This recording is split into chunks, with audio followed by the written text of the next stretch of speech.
Right, I first got involved in campaigning about end-of-life care protocols, what was called the Liverpool Care Pathway at the time, 2012, when my father was admitted into our local hospital, Liverpool NHS Trust, with pains, abdomen pains.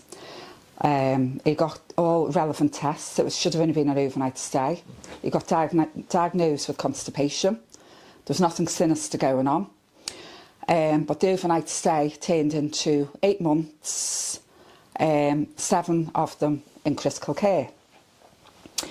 So, long story short, Dad was basically put on the Liverpool Care Pathway, even though the hospital denied it. Especially critical care, they didn't use the Liverpool Care Pathway. That's what we got told. But the amount of times that we went in and Dad's fluids were off, turned off or low, and he appeared to be severely dehydrated. Different things going on. He ended up ventilated because we told he caught hospital-acquired pneumonia and sepsis very early on after being admitted with constipation. They were all hospital-acquired. So this is what led him into critical care. He was only there for 3 days and we got a phone call in the middle of the night, get the family together, he's dying, even though we were there a few hours earlier, and he was fine. So we all rushed down. We only lived around the corner from the hospital, and we rushed down, and the doctors were actually all around him. They put him in a room of his own, whereas hours earlier he was out on the bay of critical care. So there was no phone call to say, you know, they were doing all that. Or no sort of like suggestion on the visits that they were going to be doing that. So they were actually, Dad was out cold, sedated, and they were actually in the process of putting the life support pipe down his throat. It's like they wanted us there to see what was going on. Then Mum got called into a meeting with the consultant on charge that night, to say Dad went into septic shock. He caused another hospital-acquired sepsis and pneumonia.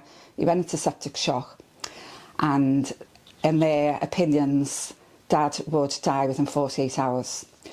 So, but they are giving him life support, and there was all bags of whatever keeping him alive. 13 bags, I remember. By law, they've got to do that. We got told, but. For dignity, and he's going to die anyway, Mum got told. If she signed to consent to take him off treatments, and they would up the morphine and he'd pass away more dignified, because he will die anyway. So Mum wouldn't agree to it because they wouldn't tell her what happened in the short time, 3 weeks of driving himself in with constipation. So it was because they wouldn't answer questions, Mum wouldn't agree. So long story short, Dad didn't die that night, or the 48 hours. He actually lived 8 months after that. So in that time, it was just a vicious circle. Dad, we got told from right at the beginning he would never get out of critical care. Even though he was sort of doing physiotherapy, out of bed, and at one point he was on a point of rehabilitation, and with the possibility of going home. For him to go on a rehabilitation ward, and so he was progressing, but this dehydration used to, there was always issues with dehydration and these hospital-acquired infections which would deteriorate his body. So as time went on, we were getting called into best interest meetings. Mum was next to kin, so we all had our say, but Mum was next to kin, and they just wanted to basically withdraw treatments. So Mum was like, well, you explain to me what's happened to him in the care of your hospital. He's got a diagnosis of constipation. You know what? Oh, they wouldn't. So because they wouldn't, my Mum wouldn't agree. So this went on and on and on for months. So the very last best interest meeting, Mum got told, and it was all this: if you don't agree with us, right in her face, by a top consultant, we're going to have to take you to court, Mrs James, because you're the only family that never agreed to what we want to do. And my mum went, what is it you want to do? So he just said, what's in the best interest for the patient? My mum went, well, you explain to me what's happened to my husband in your hospital. What's this big? How did he become critically ill after 3 weeks of driving himself in with constipation? And that was it. Well, we're going to have to take you to court. This is your last chance to agree with us. So my mum just went, take me to court. Take me to court then. And they weren't expecting that. My mum just went, if a judge agrees with you, I'm going to have to go along with the judge, aren't I? But we'll see. So little did they know, we were taking notes. My mum had diaries. We were taking photographs of Dad, videos of Dad on good days and bad days, every day, right throughout the months. So this court case come about. They rushed it right through before Mum and I could get legal representation. So we had to represent ourselves. This is down in the High Court in London. It started off first in Preston, but it ended up down in London. And the judge listened to me and Mum. It was better really in some respects, because we were able to say more without a lawyer sort of saying, well, you can't say this, can't say that. So this judge was sided from the family from the very word, the very go. And he just said there was 5 consultants from the hospital there with all the legal, the barrister from London and everything, and just me and my mum in the front. So the judge ordered the doctors to go back up to Liverpool to tend to their patients. He said, why has it took 5 doctors to come down for this? You should all be in the hospital tending to your patients. He got them out of the courtroom there and then. And he made it quite clear to the hospital he would not be given the piece of paper they want to withdraw treatments. So that was it basically. So, they tried it, they tried to do this, that and the other. I can't remember the legal things they tried to do, but the judge wasn't having any. So, in the end, the judge just said, any further court hearings we want up in Liverpool, this family is up and down to London all the time. Because, I'm telling you now, I will not agree to what you want. So, you're wasting this family's time, expense as well. They should be in the hospital with their loved one, but you're dragging them into court, losing, valuable time. So it come back to Liverpool civil court. So we got a Judge Jackson who was human rights judge, and by this time we were represented by a very good law firm in Liverpool, Brodie Jackson and Cantor. So we were represented. So it was in and out of the civil courts for a while. So in the end, the judge wasn't persuaded neither of what the hospital wanted to do, so it went to trial. So long story short, the family had more evidence that treatment should continue. They still denied, the hospital still denied Dad was on the Liverpool Care Pathway. But what they said was he was on end-of-life treatments, even though he wasn't end-of-life.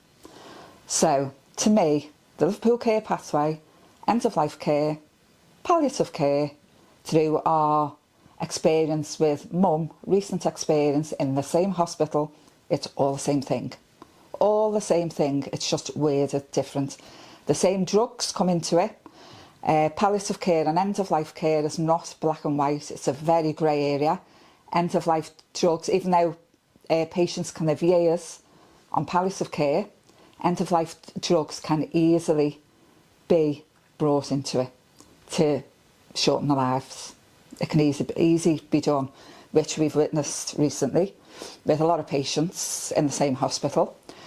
And in my eyes, it's gone worse since 2012. The Liverpool Care Pathway was supposedly stopped in 2014, soon after the family's Supreme Court case. The family won the trial case in the High Court, but Dad sadly passed away in the December 2012. It was New Year's Eve 2012. But it was because the hospital appealed the trial decision, because Dad took a deterioration of hospital-acquired pneumonia, so they had it rushed back into the court, and they got that piece of paper, what they wanted, in the appeal court. So, of course, our barrister was fuming. It was the last day of the court open before Christmas, so that was it. And Dad passed away New Year's Eve, so 2012. So Mum got a phone call soon after in the January to say that she could, even though Dad had passed away, she could take this into the Supreme Court to get the law sorted out, because there was 2 judgments there.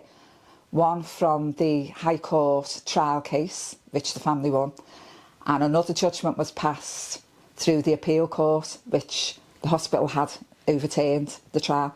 So it had to go to the Supreme Court to get the law sorted, if you like, which case stood. So Mum appealed against the hospital.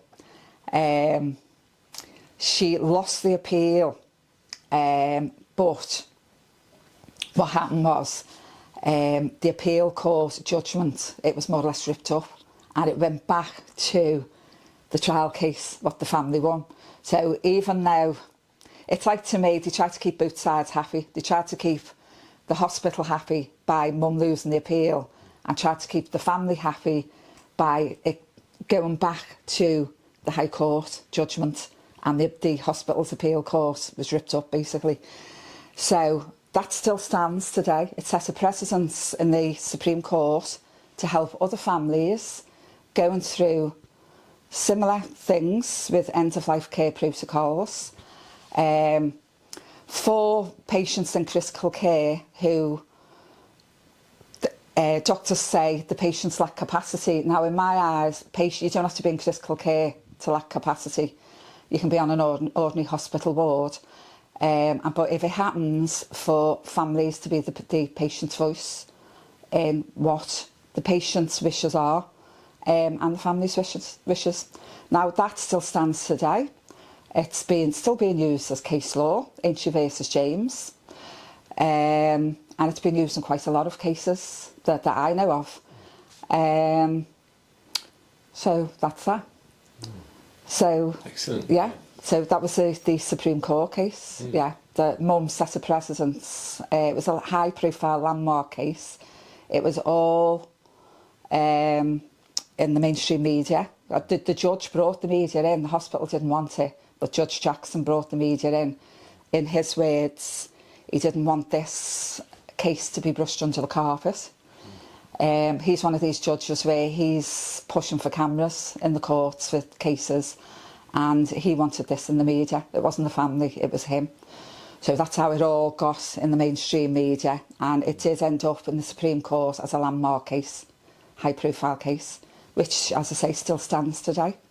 Incredible. Yeah. Yeah, and then you continued your activism, I suppose, after that, didn't you? Yeah. That's how it all began. So what was the next thing for you after that? Well, there was a lot of unanswered questions about Dad that they would not answer, the Mum and the family, over months. How did he end up critically ill? We got told he was dying and they wanted to withdraw treatments, but he never did at the time, they said. And, you know, he ended up critically ill after getting a diagnosis of constipation pretty quick. He was rushed into critical care after 3 weeks of admission with that. There's an awful lot of questions still unanswered there. So I set a petition up, which still runs today. I haven't handed it in yet. I'm still looking for more signatures. It's been going since 2014. And all what's happened since with the COVID situation, I envisage something, I did envisage something like that happening, not as severe as that, but I envisage cases like Dad's to be more a regular occurrence, and more families, you know, sort of coming across this type of thing. So that's one of my reasons. I mean, all right, it needs more signatures, but that's one of the reasons I haven't handed it in, because I knew it would come up to where we are today, and we've got this assisted dying bill that, well, it's not so much government, it's a private members bill.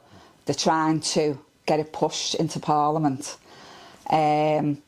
for a law to be passed for assisted dying, which in my eyes I think will be abused, as was the Liverpool care pathway, like you come out in the trial case with my dad.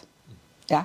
Do you think they're trying to rush it through to backtrack as to what they've already done? Essentially, Yeah, definitely. Yeah, there's so many medical negligence cases coming up over the years since COVID as well, and medications that we used. My dad's lamb being one of them through the COVID. Through the whole COVID pandemic.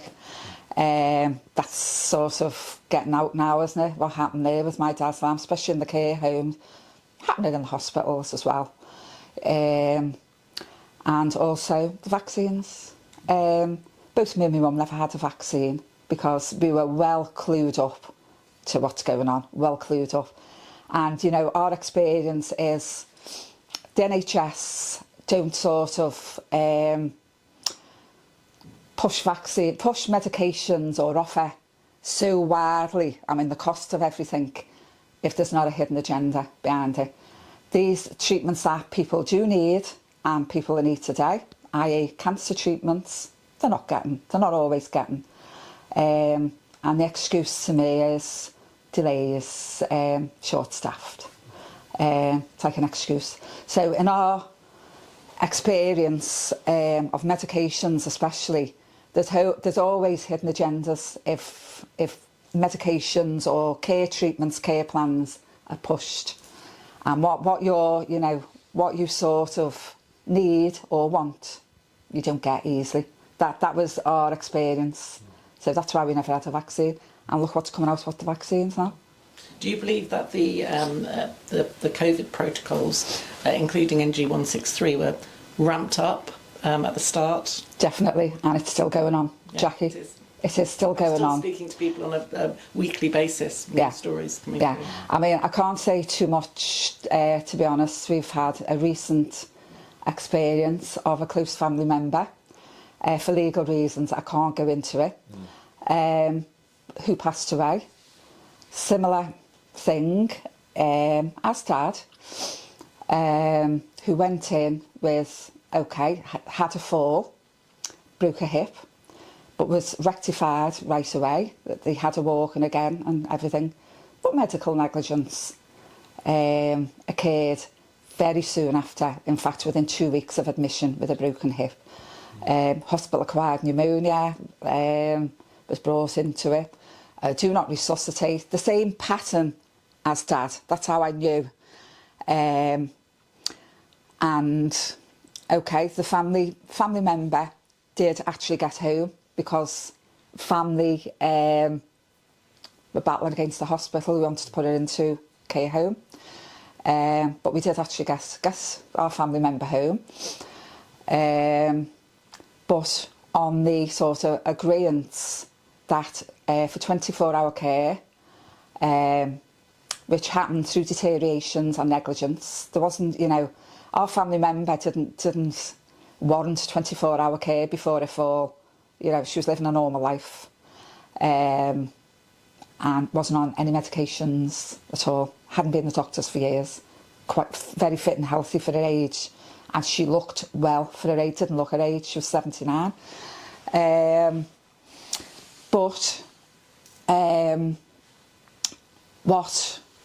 What we saw and what we experienced in the hospital with our family member and with other patients, because our family member was there for 8 months again, on and off, coming home, going back, through negligence caused in the hospital that wasn't getting treated properly, either at home or in the hospital. Poor basic care, really, which I've been told that was the case, really, that brought on the deteriorations. So the longer you're in hospitals, the more you see, the more you hear from other families, the more you see for yourself. And I actually, in a meeting, I was talking to with medical director, director of nurses, the matron of the ward at the time, top consultants, all in a face-to-face meeting. And I actually got told that Mum was being treated palliative. Yeah, she was being, that our family member was being treated as palliative due to deteriorations of her body and stuff. But there was an agreement for the family member to come home that the family had to agree to end-of-life care drugs because it was 24-hour care. There's 2 separate forms in social care from the hospital, and it's all down to money, all down to money. So I had to sign for 24-hour care. It was either that or a home, a nursing home, which the family or our family member didn't want, and expressed that. I have full power of attorney. So I had to sign for these end-of-life care drugs to come home, but I made it very clear that the family member would not be giving them a home. And I had them hidden upstairs. No one knew where they were. And the family member never ever did, on my watch, never ever did receive end-of-life care drugs because the family didn't agree to it and our family member didn't agree to it, didn't want. So they were hidden upstairs, lock and key. No one knew. Even other family members didn't know where. I had them well hidden. But what happened was, there was a lot of toing and froing back into the hospital because of negligence of a pressure sore that was getting infected. And these end-of-life care drugs were introduced, even though it was well known, well documented that Mum, that the family member had allergic reactions to codeine-based, a lot of medications, and the wishes were not to receive end-of-life care medication, especially morphine, midazolam, and there was a few others, quite a few others, because just didn't agree to them, didn't want them. But these were introduced in Liverpool NHS Trust against the family's wishes, against our family member who was a patient in there, against her wishes, and who was never the same after giving these drugs. A big allergic reaction occurred, discharged with. She ended up back in hospital and only sort of survived a few weeks after that, because end-of-life care, again, drugs were introduced. And this is how easy it is. This is how easy it is, because I was, against my wishes, I had signed to bring end-of-life care drugs home. So once you sign anything, it's there on the record. Even though she was never given them at her home. And a huge complaint went in for negligence, and it was well documented that she was not to be given these drugs in the hospital because of reactions and it's against the mission, but they still did it. And my biggest concern now, this assisted dying, it's going to happen. If that gets pushed through as law, it will be rife. It's bad enough now. It is bad. It's gone worse since 2012 in Liverpool hospitals, and it's probably everywhere else. It's gone worse since the Liverpool pathway was so-called abolished. It has gone worse, and I've seen it. I've experienced it for myself. I've seen it with a lot of patients who were sitting up one day on ordinary wards, and they're not here the next. And you know, I heard from a lot of families who spoke to me, because I'm quite open and honest about trying to warn families, to be honest, of what happened with Dad and the Supreme Court case. And families were open and honest with me that they felt their loved ones were being dehydrated, not given the sufficient nutrition, which I know that happened with my own family member, because I was going in every day with meals because the nutrition just wasn't there. All down to money again, in my eyes. And the dehydration, you know, elderly, I think once you get to a certain age, you know, they get put on these geriatric wards, and they are short staffed. Some are, some aren't. They get put onto these wards where you just get told short staffed, you can't be there at the beck and call all the time. And I do know with my family member, many times we'd go in on visiting, and the signs of dehydration was there. And, you know, the family would get drinks and the nutrition, and it was like someone like that with a magic wand, sitting up and dehydration is definitely, that's the number one. That is the number one. And then, you see, dehydration, organ failure can kick in, especially the kidneys, and then these end-of-life care drugs get administered. Oh, well, you know, organ failure, sets in. There's a deterioration. But they do not listen to family, including mine, even this time around. Even though we've got this big case set as a precedent, they did not listen to my family's wishes and family members' wishes. And I brought the case up a lot of times. They just dismissed it. Do you believe that your family member died from those end-of-life drugs that she was Yes, I do, yeah. And dehydration.